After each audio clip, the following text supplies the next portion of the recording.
ওনারা বলছেন সংবিধানে গণভোট নাই। আমাদের প্রশ্ন, এই দলটির জন্ম যার হাতে, তার হাতেই প্রথম বাংলাদেশে গণভোট অনুষ্ঠিত হয়েছিল। তখন কি সংবিধানে সেই গণভোটের প্রভিশন ছিল? এই জনগণই তো 12 তারিখ ফেব্রুয়ারি মাসের 2টা ভোট দিয়েছিল, একটা জাতীয় সংসদে আর একটা গণভোটে হ্যাঁ। আপনারা ভিতরে ভিতরে না ছিলেন, কিন্তু প্রকাশ্যে আপনারাও হ্যাঁ বলেছেন। আপনারা এখন বলছেন জনগণ 51% আপনাদেরকে ভোট দিয়েছে। তো ওখানে যে জনগণ 70% ভোট দিয়েছে, 51 বড় না 68 বড়?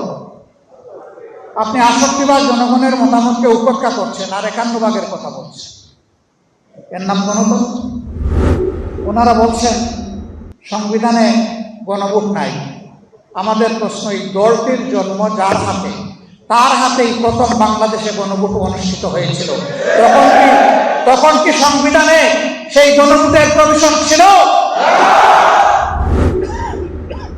তখন যদি এটা জায়েজ হয়ে থাকে, এখন না জায়েজ হয় কিভাবে?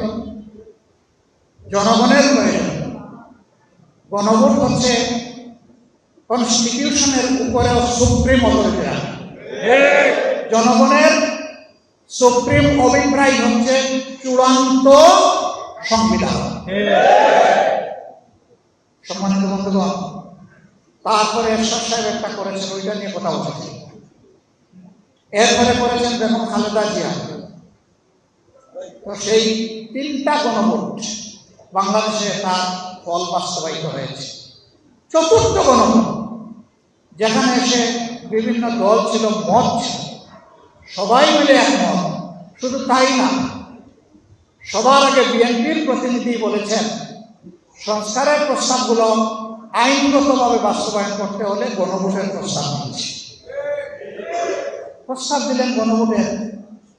আমরা ইলেকশনের দিন পর্যন্ত সবাই এক ছিলাম। এরপরে যখন দেখলেন যে আপনারা যেভাবেই হোক, যে মেকানিজমেই হোক, আপনারা 2/3 বেশি হয়ে গেছেন, তখন রাতারাতি আপনাদের মত বদলে গেল। আমরা তো আমাদের জায়গায় আছি।